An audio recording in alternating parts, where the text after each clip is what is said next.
Muy bien, queremos darle una cordial bienvenida a todos ustedes y a todos aquellos que nos están viendo por este prestigioso canal de televisión. Vamos a leer la Biblia. Vamos a leer la Biblia en el Evangelio según San Marcos, capítulo 8, versos del 27 al 30. Aquí en pantalla, bajo más la mano, aquí en pantalla sale el texto que vamos a trabajar hoy, la base teológica que vamos a trabajar hoy. Evangelio según San Marcos, capítulo 8, versos del 27 al 30. Y el título del mensaje es: ¿qué concepto tienes de Jesucristo? ¿Qué concepto tienes de Jesucristo? Antes de empezar, vamos a leer, ¿listo? Para los que están ahí, lo tienen en pantalla, o sea, allá y acá, lo vamos a leer. Salieron Jesús y sus discípulos por las aldeas de Cesarea de Filipo, y en el camino preguntó a sus discípulos, diciéndoles: ¿quién dicen los hombres que soy? ¿Que soy yo? Ellos respondieron: unos Juan el Bautista, otros Elías y otros alguno de los profetas. Entonces él les dijo: ¿y vosotros quién decís que soy? Respondiendo Pedro le dijo: tú eres el Cristo. Pero él les mandó que no dijesen esto de él a ninguno. Amén. Listo. Tú eres el Cristo. Y en el Evangelio según San Mateo dice: tú eres el Cristo, el Hijo del Dios viviente.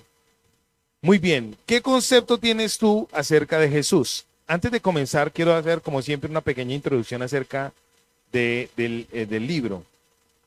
El Evangelio según San Marcos, según los historiadores, según la teología, según lo que se utiliza para nosotros, las herramientas que se utilizan para nosotros tener una buena interpretación de la Biblia, fue escrito aproximadamente, algunos dicen que entre el 65 y 70 de esta nuestra era. Dicen que fue escrito, empezó a ser escrito después del año 64, cuando Nerón empezó a perseguir a los cristianos. Pero algunos otros lo datan al año 50-55 de nuestra era cristiana. Usted dirá: pastor, ¿usted en cuál de las dos postulaciones está? Para mí, en cuanto a la fecha, es más bien indiferente, porque el Evangelio según San Marcos tiene una cantidad de riqueza narrativa muy grande. De hecho, él ni siquiera trata de hablar de las doxologías o de las genealogías de Jesucristo. El Evangelio según San Marcos habla mucho de los hechos, de los acontecimientos de Dios Padre en relación con Dios Hijo, con la muestra de Dios Espíritu, y la manifestación de Cristo como Dios. Entonces hace mucho énfasis el Evangelio según San Marcos de esta manera. El Evangelio según San Marcos fue escrito a una comunidad griega. Entonces el Evangelio según San Mateo fue escrito a judíos. Por eso se habla tanto de las genealogías de ascendencia hasta Abraham, ¿cierto? La línea de parentesco sobre David y demás. El Evangelio según San Mateo fue escrito a judíos. El Evangelio según San Marcos fue escrito a griegos. El Evangelio según San Lucas fue escrito a romanos, a gente con una ideología diferente. Y el Evangelio según San Juan, fue escrito para todo el mundo. El Evangelio según San Juan fue escrito San Juan. El Evangelio según San Juan fue escrito para todo el mundo. Después les diré que en cada uno de los evangelios Cristo se manifiesta de una forma, o a Cristo se representa de una forma de un animal. Por ejemplo, uno se representa como siervo, un buey; en otro se representa como el Hijo del Hombre, un hombre; en otro se representa como un león, el león, rey, y en la otra se representa como un águila.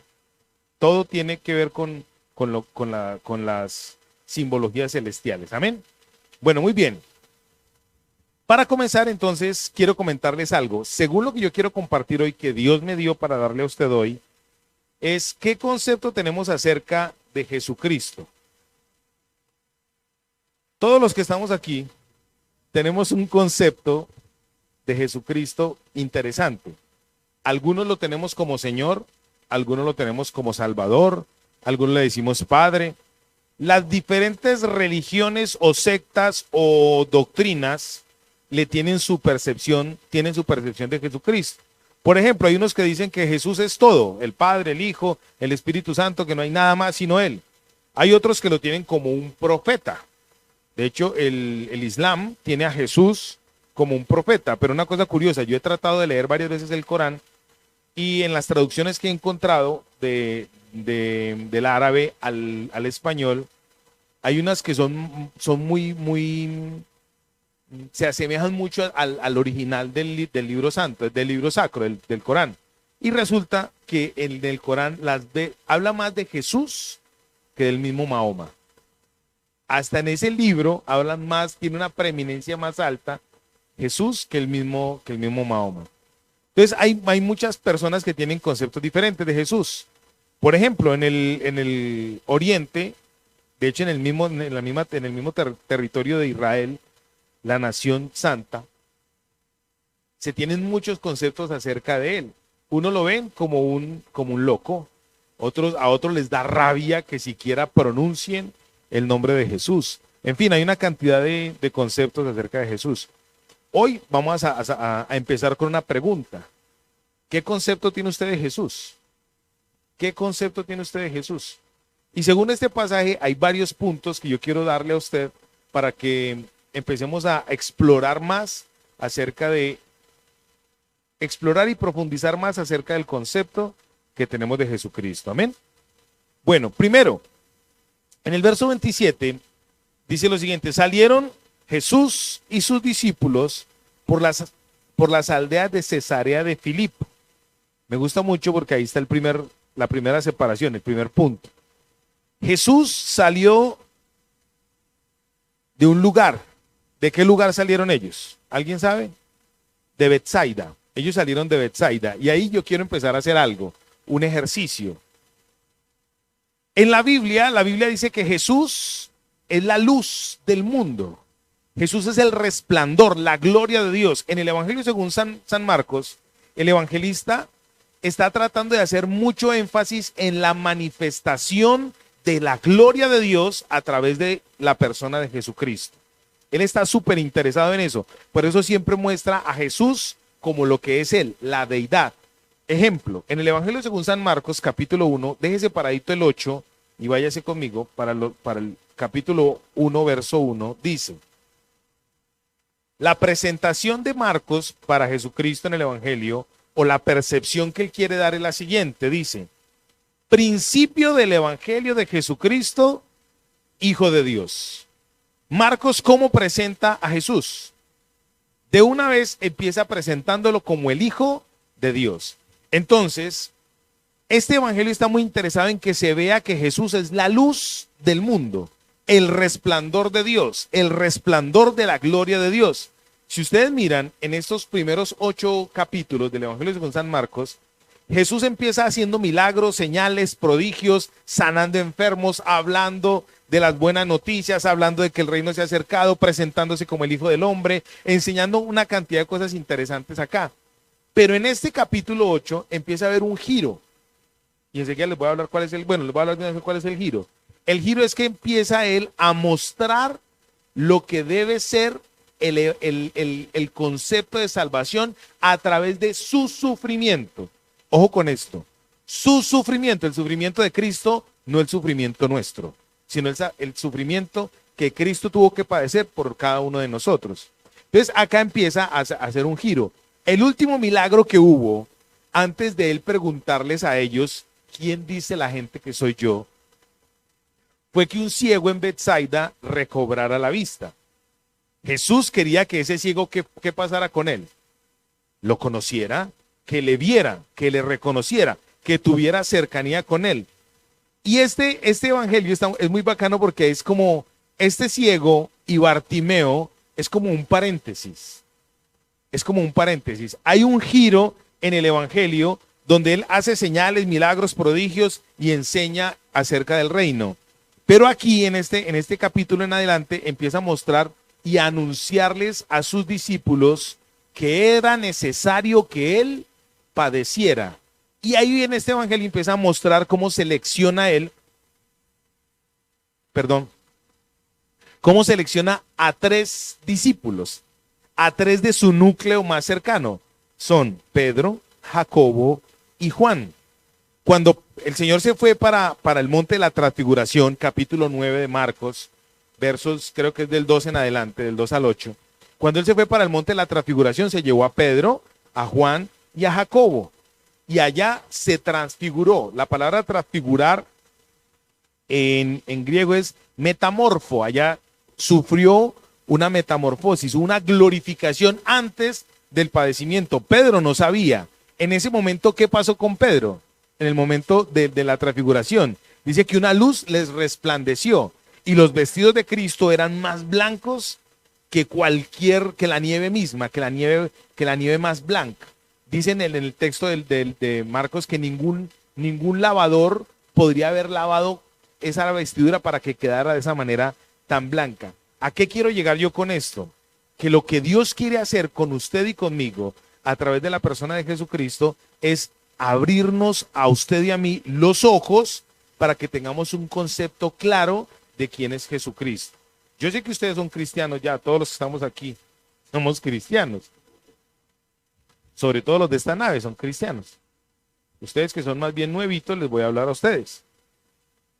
Todos tenemos un concepto acerca de Jesús, pero el Señor quiere que usted y yo empecemos a vivir y a sentir la develación que Pedro vivió en este momento. ¿Están conmigo?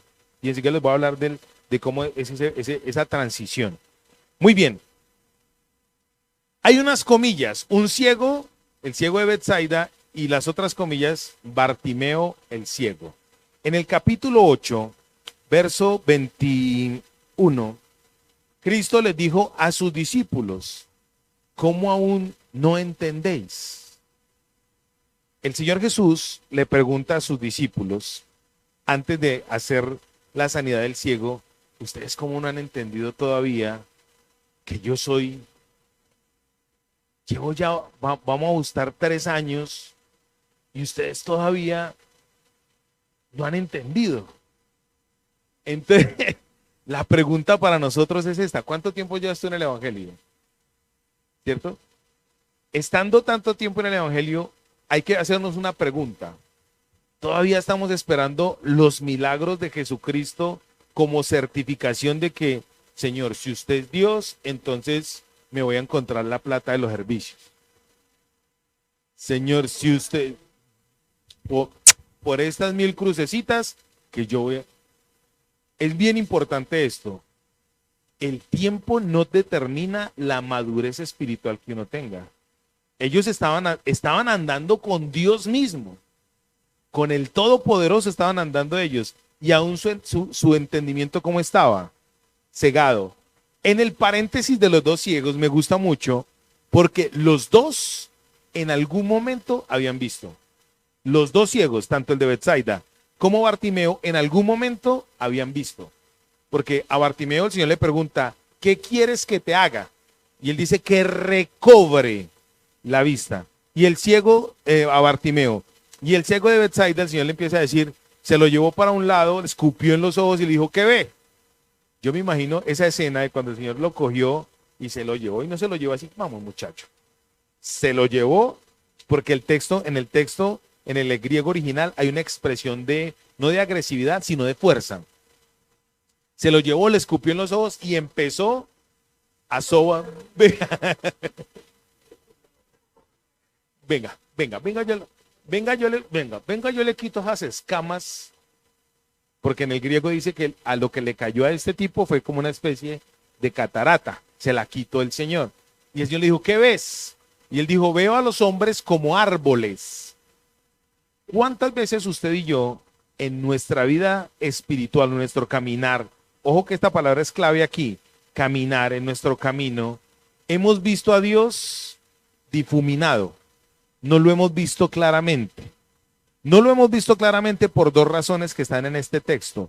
La primera, muy importante, no nos hemos relacionado con Cristo como tiene que ser, de una manera que cercana, viva, dinámica y biológica. Y segunda, no nos hemos relacionado con Él a través de la Escritura. El Señor le está diciendo, ustedes fueron criados desde niños leyendo la Torá, en escuelas rabínicas, sabiendo que el Cristo se iba a manifestar de esta y de esta manera, iba a llegar en un burro y no iba a llegar en un caballo, iba a nacer en Belén. Empezó a hablarles en el ejercicio de todas las cosas que iban a hacer. ¿Y ellos qué hacían? Ellos estaban reseteados, simplemente andaban con él porque él les estaba supliendo algo. O sea, ¿qué les estaba supliendo el Señor? Pues todo. Pero había algo en él que no los dejaba separarse. A usted y a mí, en la Biblia dice en el libro de Oseas que el Señor nos ata con lazos de amor. ¿Me estoy dando a entender? Muy bien. En estas comillas empieza a ocurrir algo importantísimo. El proceso que hay de cambio. El ciego, sí, veo hombres como árboles. Quiere decir que él en algún momento había conocido, había visto, tenía la visión. Entonces, en el verso, ¿dónde es que dice? Verso 25. Luego le puso otra vez las manos sobre los ojos y le hizo que mirase. Y fue restablecido y vio de lejos claramente a todos. Luego el Señor le dijo, váyase y no diga nada. Y a Bartimeo también le dice lo mismo. Pero Bartimeo, ¿qué hizo? Empezó a gritar y le seguía. Listo, bueno. Primer aspecto, verso 27. Dice, salieron Jesús y sus discípulos de las aldeas, por las aldeas de Cesarea de Filipo. ¿Por qué en este texto habla acerca específicamente, geográficamente, de las aldeas de Cesarea de Filipo? Resulta que en esa época me puse yo a leer acerca del contexto religioso que había ahí en ese lugar. Yo he tenido una carga cuando la iglesia no crece, sea esta o cualquier iglesia, yo he tenido una carga acerca de por qué una iglesia no crece. Si el pastor está bien, pelea poquito con la esposa, no trata de pecar poquito, o sea, si hay un buen conducto regular, ¿por qué la iglesia no crece? Y esta tarde me encontré con algo interesante. Resulta que Cesarea de Filipo era una región bastante religiosa. Adoraban al dios Pan, un dios griego que en la antigüedad, antes que se llamara Cesarea de Filipo, los de ese sector de la región de Judea adoraban. En el tiempo de la deportación a Babilonia, cuando hubo tanto politeísmo en el pueblo de Israel, ellos adoraban a un dios griego. O sea que ellos no solamente adoraron a los Baales, a los dioses fenicios, sino que también adoraron a las nuevas modas de los dioses que trajeron con el imperio romano, con el imperio griego. El pueblo de Israel empezó a adorar, o mutaba más bien en sus conceptos de adoración. Entonces el Señor Jesús, ¿qué dijo? Voy a ir por estos lugares, y él empezó a llegar allá a darse ¿a qué? A conocer. Cesarea de Filipo era un lugar donde adoraban al dios Pan. Entonces cerca de la región de Cesarea estaba el templo antiguo donde adoraban al dios Pan. Pero resulta que esto se llamaba Cesarea de Filipos en honor a César Augusto. Resulta pues que el Señor empezó a minar de él, de su concepto, de su presencia, ese sector para que se cumpliesen las profecías donde dice, luz resplandeció en ese sector. En Isaías dice, y luz resplandeció, y empezó a hablar de ciertos lugares o sitios geográficos. Cristo empezó a llegar allá a hacer ¿qué? A iluminar. Cuando él empieza a iluminar, ¿cómo iluminó Jesús? Él iluminó, número uno, con su presencia. Número dos, empezó a iluminar con las sanidades, los milagros, los prodigios que él hacía. Pero sobre todo, él empezó a iluminar proclamando el reino. Él empezó a iluminar diciendo que el reino de Dios, ya que ya se había acercado, ya había llegado. Entonces la gente creía que el reino era un concepto ¿qué? Netamente político, netamente terrenal. Y el Señor empezó a llegar a ellos con el concepto real. Exactamente, cuando el pueblo, de hecho estaba calientico lo de los macabeos, la revuelta de los macabeos, había pasado hacía 2 siglos, entonces eso estaba fresquito. Entonces ellos creían que cualquiera que llegara de pronto con un concepto político, militar, era el Mesías. Cuando llega el Señor y llega tranquilo, llegan, en vez de llegar en un caballote blanco, llega en un burrito de 0 kilómetros, empezó a cambiar el concepto y la percepción. Por eso la gente se confundió. Ojo con esto que les voy a decir. La religión nos confunde. La religión nos confunde. A usted y a mí la religión siempre va a tender a difuminarnos el concepto de Dios.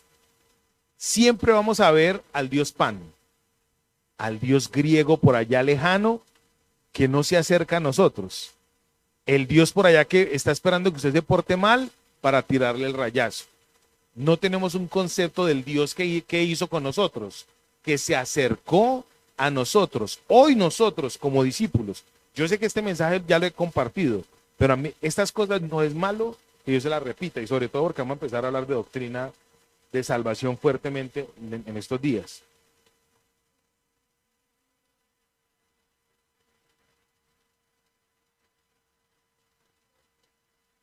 Sí, de la región de Cesarea de Filipos.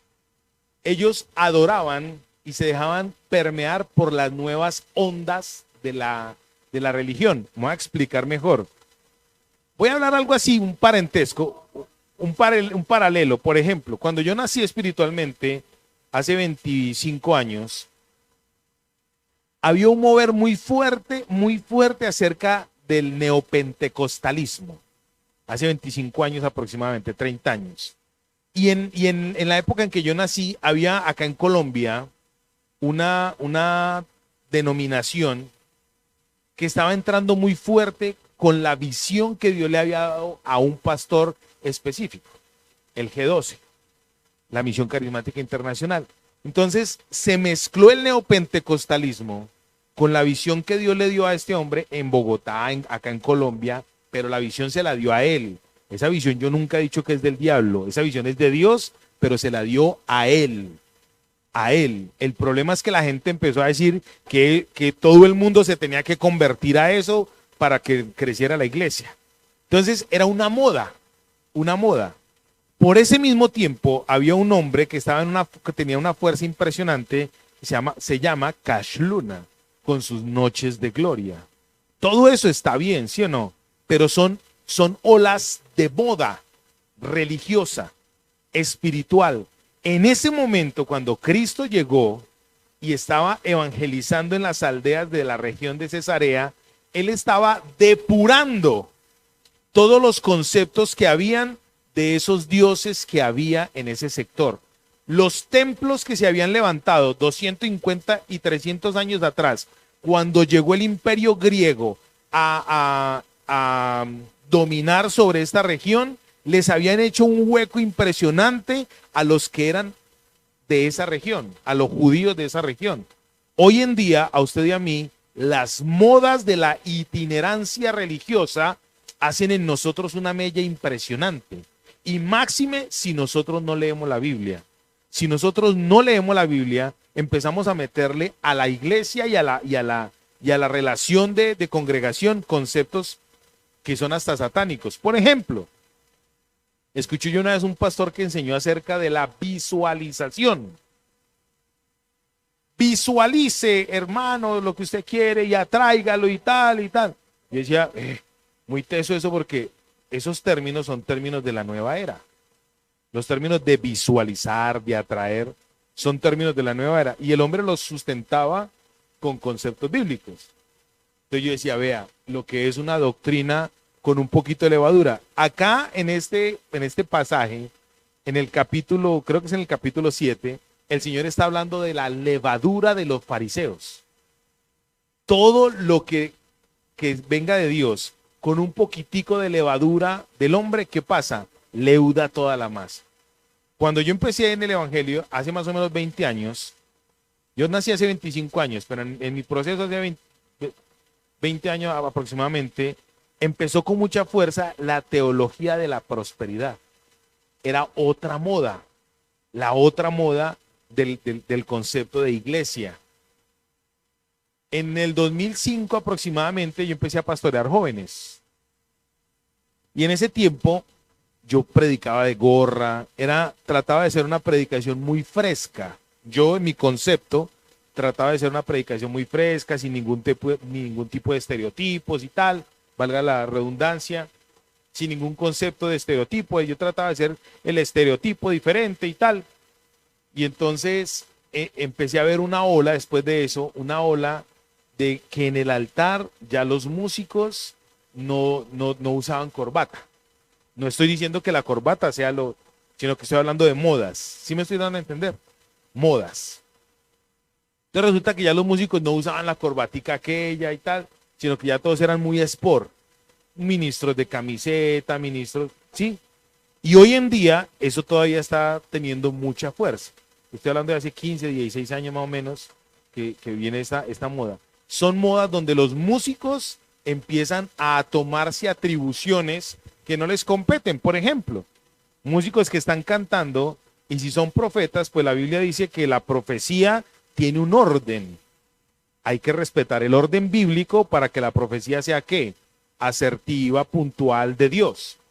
He visto, por ejemplo, una vez escuché una canción de una cantante que empezó a proclamar: no aceptamos un no por respuesta.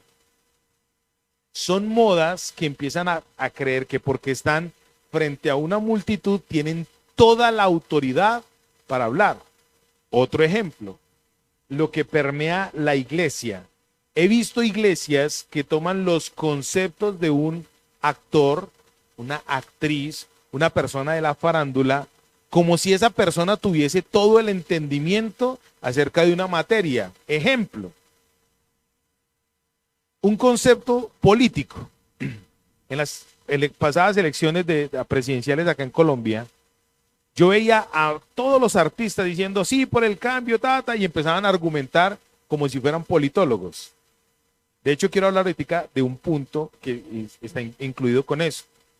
Hablaban como si fueran politólogos, que los recursos del Estado, que los estados se los dan a los políticos y los políticos se los gastan y ta.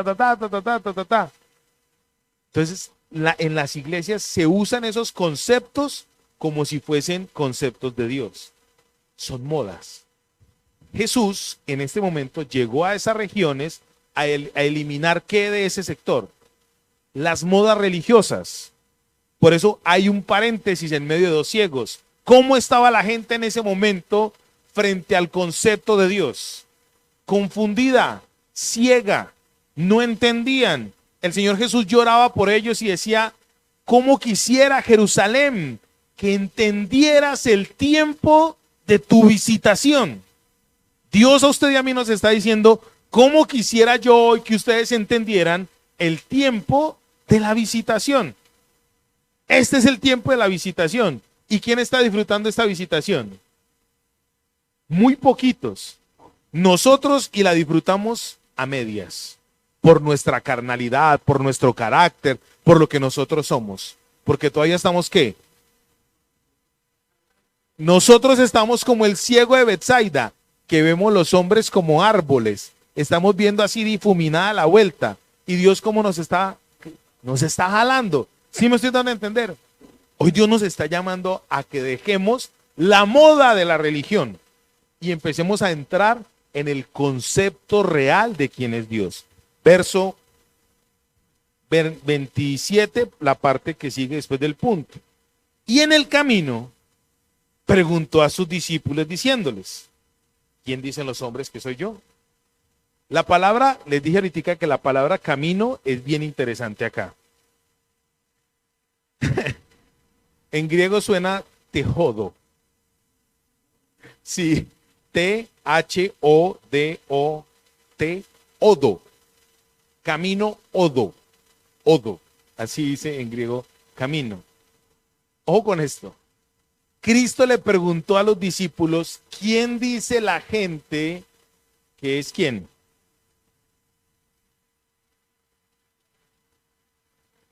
¿Quién dicen los hombres que soy yo? Él les preguntó a los discípulos. Ojo con esto, caminando. Él no los cogió recién que los llamó a ellos al que les hizo el llamado, que empezó a trabajar con ellos. Él no los cogió al año de estar ya con ellos discipulándolos. En el camino, odo, odo,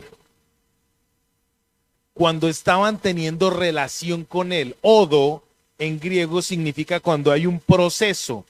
Cuando Juan el Bautista dice, preparad el camino del Señor, odote, odote, odote, más para nosotros. Juan el Bautista estaba enderezando un camino o una relación con Dios. Juan el Bautista cuando lo vio, dijo, hay que preparar este camino, hay que preparar una relación con él. Por eso a Juan no le dio rabia cuando parte de sus discípulos se fueron con el Señor, porque él había hecho ¿qué? Había preparado una lección. El verdadero discípulo se alegra, el verdadero discipulador se alegra cuando un discípulo crece. Yo les he dicho a ustedes, yo anhelo el día que ustedes pastoren en esta iglesia. Anhelo ese día. Que uno diga, bueno, hay con quién trabajar. El verdadero discipulador se alegra cuando la gente conoce a Jesús y crecen. Ojalá lo dejaran a uno botado. Pues botado en el buen sentido de la palabra. En el buen sentido de la palabra. No se me vayan a ir. ¿Listo? En el camino, odo. Él les preguntó en la relación, ¿quién dice la gente? Y entonces empezaron a responderle. Los discípulos respondieron, unos dicen que eres Juan el Bautista, estos creían en la reencarnación. ¿Un concepto qué? Religioso. Un concepto que estaba en ese tiempo de moda. Todo el mundo decía, este es el Elías que había de venir. Cuando Juan el Bautista se manifestó y se manifestó con pelo de camello, igualitico que Juan el Bautista, decían, este es el espíritu de aquel Elías que no murió. Esa gente, una moda que había ahí era la reencarnación. Y es curioso, pero hay judíos que creen mucho en ese tipo de cosas. Otros dicen, es Elías, y otro, alguno de los profetas, conceptos de religión que en ese momento, ¿cómo estaba? De moda. Entonces el Señor simplemente, ¿qué hacía? Los miraba. Verso 28. Entonces Él les dijo, ¿y vosotros? ¿Quién dices que soy yo? Yo me imagino cuando Él hizo esa pregunta, la gente que dice que tal, entonces todos, no maestro, pues la gente dice que usted es el más, el mero mero y tal, empezaron a hablar. Pero en el camino, por eso es clave la palabra odo ahí, en el camino, en la relación, en el conocimiento, cuando vamos tomaditos de la mano, cuando estamos caminando, en la iglesia, cuando uno está acá en la iglesia es donde uno conoce a la gente. Por ejemplo, uno ya sabe que fulanito es como complicadito, entonces uno no charla pesado con él. Uno ya sabe que fulanita es como complicadita, entonces procura no sacarle el mal genio. Uno ya sabe que aquel es bien, entonces uno molesta la vida con él. A aquel no le gusta que le digan negros tener los ojos, entonces uno procura no. Es en el camino donde uno va conociendo a la persona.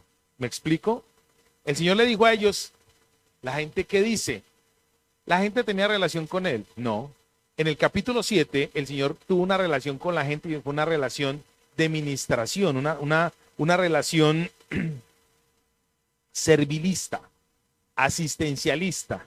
Les multiplicó los panes, les multiplicó los peces, les dio, les suministró, los sanó. Tuvo una relación con ellos, pero no una relación muy formal. Con los discípulos era una relación más íntima, menos formal. Y en esa relación menos formal, pero más íntima, les dijo, ¿y ustedes? ¿Quién dice que soy yo? 2 días antes les había dicho, ustedes aún no han entendido. Aún no lo han entendido. Entonces, que venga el Señor y les diga, bueno, Johnny, bueno, Xavier, bueno, hermana ahorita, bueno, hermana Leita. Para usted, ¿quién soy yo? Que Cristo venga y nos pregunte eso a usted y a mí. ¿Qué concepto tenemos de Cristo? Entonces, según nuestro conocimiento, nuestro caminar con Él, pues lo vamos a expresar. Si nuestro conocimiento es un conocimiento religioso, entonces lo vamos a ver como ¿qué? Como una religión. Si nuestro conocimiento es íntimo, como una moda. Si nuestro conocimiento es íntimo, ¿cómo lo vamos a ver como íntimo? Que ayer que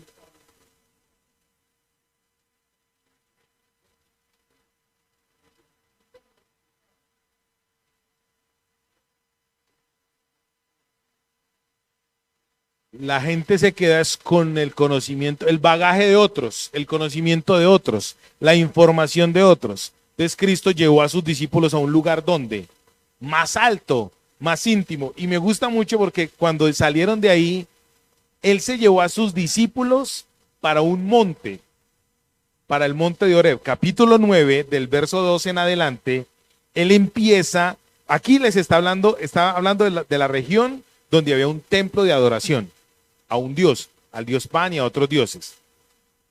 Pero Él se los va a llevar a ellos a donde se les va a transfigurar, al monte de la transfiguración. En el monte Oreb, porque parece que fue en el monte Oreb, Él se mostró como realmente era Él, como Dios. Y en el capítulo 9 de Marcos, creo que es en el verso 8, dice que vino una nube sobre ellos y estaba Moisés y Elías, los profetas y la ley con Jesucristo. Dice, y vino una voz del cielo que dijo, este es mi hijo amado, a él oíd. Ay, Pedro, ¿cómo era el concepto de Pedro ahí? Un concepto religioso. Ahí mismo él, uy, no, vamos a hacer 3 enramadas aquí para empezar a adorar. El Señor le quería cambiar ese concepto y él todavía, ¿qué tenía? Él tenía que, ¿qué tenía que hacer Pedro con él? Caminar. ¿Sí me estoy dando a entender? Esto es bonito, ¿sí o no? Póngale pues cuidado. Uno le dijeron, ¿cuántas? ¿Y vosotros? ¿Quién dice que soy? Entonces dice Pedro, lleno del Espíritu Santo. Tú eres el Cristo. Me gusta porque Marcos no muestra a Pedro como lo muestra Mateo. Mateo lo muestra enérgico, con fuerza, el Cristo, el Hijo del Dios viviente. Y muestra cómo Cristo le dice, bienaventurado eres Simón, porque no te lo reveló carne ni sangre. No. En Marcos es más escueto, es más tajante, porque es una historia que narra lo que está aconteciendo ahí. Tú eres el Cristo. Y ahí mismo el señor Corte dice, bien, está bien, así es, quédese callado. Lo importante es que ustedes lo sepan. Ahí es donde yo quería llegar. Con Cristo es como los políticos. Con Cristo es como los políticos. Hay políticos que creen que los recursos de la nación es para gastárselos de una.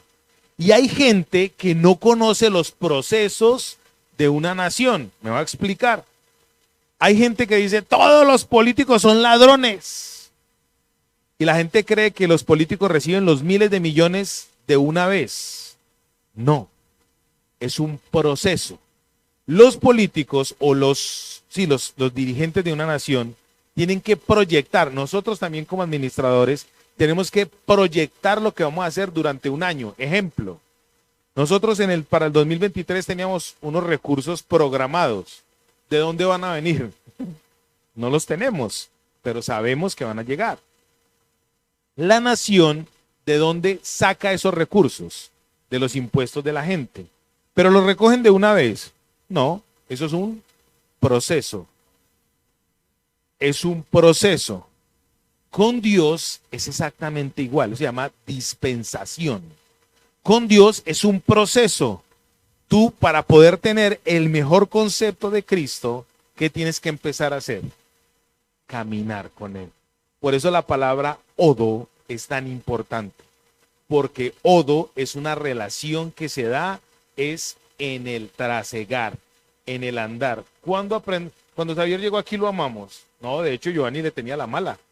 ¿Sí o no? Y por hoy fue. Pero en la medida que uno camina con alguien, lo ama. Hermana Leida, ¿usted antes nos amaba? No, normal, éramos indiferentes. Pero en la medida que empezaste a llegar, ahora nos amas entrañablemente. Porque, porque así es. Termino con esto. Si tú quieres ver a Jesucristo transfigurado, cambiado, hay que subir al monte. Y para poder subir a ese monte tienes que cambiar todas las modas con las que te han criado, tanto tradicionalmente como espiritualmente. ¿Qué me gusta a mí de transformación? Que en transformación tratamos de no enseñarle a la gente cosas raras. Por ejemplo, que hay que orar, las mujeres tienen que orar con una bata. Las mujeres, no. Aquí tratamos de ser lo más depurantes posible de toda la cantidad de chécheres que uno trae en la cabeza. ¿Qué dice la Biblia? Sí, según una doctrina, dicen que el cabello de Eva le llegaba hacia casi a la rodilla, en la parte de atrás. ¿Qué? Sí, algo así como Rapunzel. Mija, pregunte por lo que no hay. ¿Qué zapatico busca? Las doctrinas tienen de todo, tienen respuesta para todo. Las religiones, las modas tienen respuesta para todo. Hoy termino con esto. La Biblia quiere hacer énfasis en que nosotros entendamos que Cristo quiere quitarnos a usted y a mí, ¿qué? La venda, quitarnos, hacernos recobrar la vista. Por eso me gusta ese restablecer en usted y en mí la visión, para que podamos ver cómo el mundo nos quiere engañar, cómo el mundo nos quiere saturar, cómo el mundo nos quiere envanecer, pero Él nos quiere a usted y a mí hacer que recobremos la vista, para que lo podamos mirar a Él como en el monte de la transfiguración, no para hacer una enramada y una doctrina nueva y una moda nueva, sino para oírlo. Dios el Padre se acercó a ellos en intimidad y les dijo: este es mi Hijo amado, a Él oíd. ¿A quiénes les dijo eso? A los tres que Cristo llamó, a los que tenían que con Cristo intimidad, a los que tenían relación con Cristo, a los que Cristo llevó por el camino del monte, del lugar alto, a buscar a Dios. A esos el Padre les habló. A usted y a mí el Padre nos quiere hablar, pero si usted y yo caminamos solamente de la mano de nuestro Señor y Salvador Jesús. Hay que cambiar el concepto de Cristo. Que a usted y a mí nos dé rabia, ira santa, cuando nos hablan despóticamente de nuestro Señor Jesús. He visto por ahí para terminar con esto, unos comediantes. A mí me hacían reír mucho hasta que empezaron a hablar de Jesús despóticamente. Empezaron a decirle que el Jesús, que no sé qué. Cuando empezaron a hablar, dije, no, esta gente la embarró. Ya la embarró. Iban bien conmigo. Padre, yo te ruego, Dios mío, por favor, en el nombre de Jesús, que tú nos ayudes a hacer lo que hizo Juan el Bautista.